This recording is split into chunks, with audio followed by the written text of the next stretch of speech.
It took a very long time for the India-EFTA trade deal to come through, but it has finally come through. A lot of hectic negotiations and parleys. We've been speaking to ministers and secretaries who've travelled down from the four countries. Joining me now is the Minister for Trade and Industry from Norway, Minister Jan Christian Vestre. Thank you so much for joining us here on India Today. Many congratulations. How happy are you in terms of percentages? How much would you rate and how would you rate this trade deal? I would say today I'm 100% happy. Okay. And that's because this is a historic breakthrough. The agreement we have come up with now is really beneficial for India, for the EFTA countries, including Norway.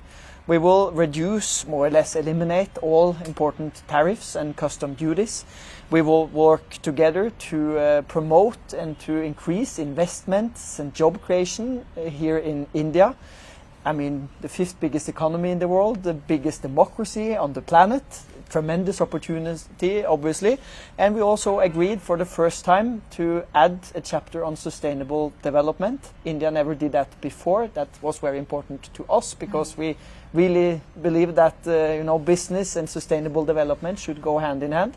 So overall, I'm very happy and I'm also very grateful and I can't wait to get started now. You spoke about sustainability. Prime Minister Modi certainly will be very happy with the deal, but we'll talk about that in a bit. Just talking about the broad areas of the deal itself. 16 years, 21 rounds of negotiations, and you yourself have been traveling back and forth in the past 1 year. What are the niggling areas? There have been areas when you have four countries trying to negotiate with a country. There are areas. Switzerland had its own issues, so did Iceland and Liechtenstein. What were your issues when it comes to the niggling areas? I mean, nothing we didn't overcome, and I'm always optimistic. And I think that my counterpart and my friend, Minister Piyush Goyal, he's kind of the same type, always looking for opportunities. And I think with this creative mind and also willingness to rethink a bit and do go the extra mile to find solutions that everybody can be proud of, that's really what we needed in this process. And you're right, it took many, many, many years, but I think we accomplished more the last 12 months compared to the 15 years before that. The three biggest issues, of course, was the tariff lines. Where can we make concessions on duties? The second important issue, of course, the chapter on sustainability, because basically India never did that before. And thirdly, the chapter on investment and how to promote investment, because that's new. No free trade agreement whatsoever in the world up until now has had any chapter on that. This was a thing that was really important to India, which we of course respected, and then we had to find a solution for how to make everybody happy, and that's what we did. So let's talk about investment. Minister Vestre, $100 billion in investment is what we're looking at jointly from all of you coming into India. What are the assurances? Because this is not a G2G per se. The private players will have to kick in. So what are the assurances that this investment indeed will come to India, since India now has opened its markets to your countries? Yeah, I mean, we do know from history that increased trade means increased investment and increased job creation. And that's simply because we need to have the right business climate, the foundation, the framework conditions for our companies to see that this is a predictable market where they can invest, where they can grow, and where they can have return on their investment. So the agreement simply is what we need to make this happen. Our commitment is to promote investments in India, promote job creation. We have a very ambitious goal. That being said, we spent quite a lot of time on defining that goal, where we looked into the development of investments over the last 20 years. We looked into the GDP numbers right now. I mean, the Indian economy is growing extremely fast. We are extremely impressed about how the Indian economy is performing.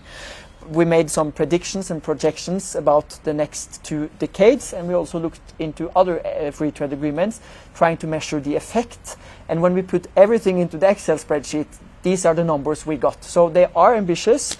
It will require a lot. We have to remove obstacles, we have to remove challenges, we have to sit down together by doing matchmaking, promotion. There will be established an office here in India promoting EFTA investments and so on. But I'm pretty sure that we will get there. Also, an important aspect of this entire thing is that India has cleared it with the cabinet, but the four countries, you have to go and clear it in your parliaments, ratification and implementation. How much time will that take, given that there are four countries involved?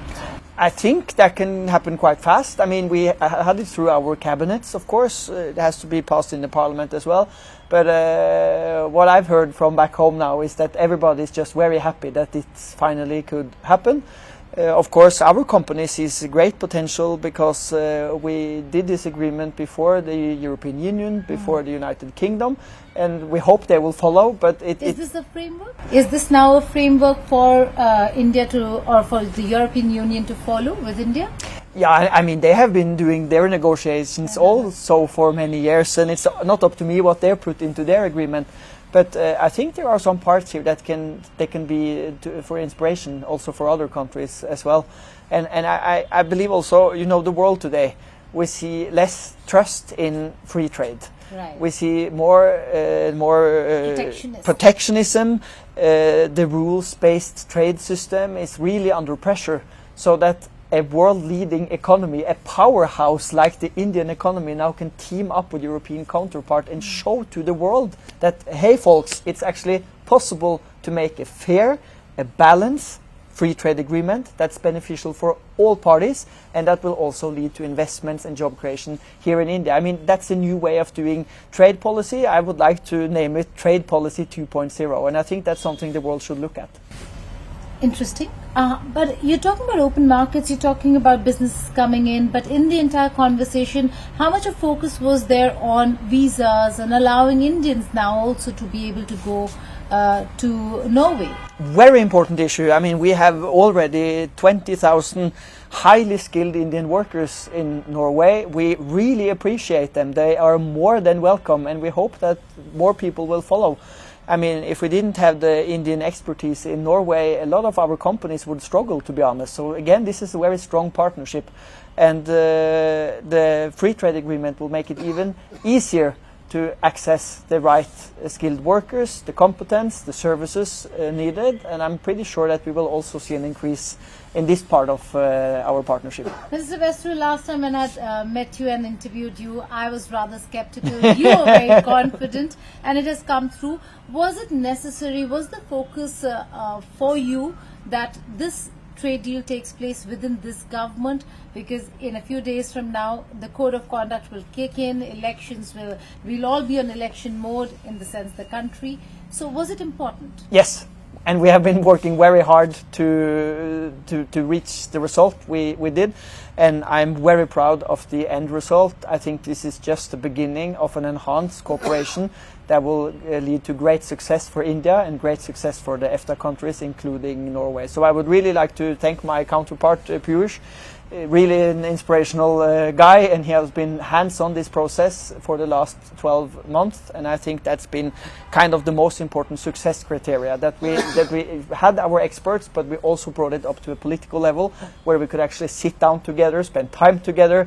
I don't know how many phone calls and Teams meetings we had just to solve the issues after each other, and then now we're here and the agreement is done. I know you're running short of time because you have to leave, but before I let you go, how important is ease of doing business in all of this? Because you're looking at asking your business houses and private players to invest in India. So how important is ease of doing business? It's maybe the most important thing. And you know, all kind of investors, all kind of companies, whether they are small or they are big, they're always looking for, you know, predictability. They need to know the kind of the rules. And how to play and how to utilize the opportunities in the market. And when we didn't have any agreement, tariffs could go up, tariffs could go down, the regulations might change.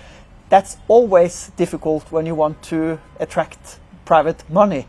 Now having these stable framework conditions, level playing fields, we do know the rules now. That will make it so much easier for Norwegian companies. And I mean, I met many of them today. They're all telling me this is great, this is what we have been looking for. Now we are ready to take the next step, meaning more trade, more investments, and more well-paying, safe, attractive jobs in India. And finally, before I let you go, my final question. This is an economic deal, but it also has a bit of strategic and a geopolitical aspect to it.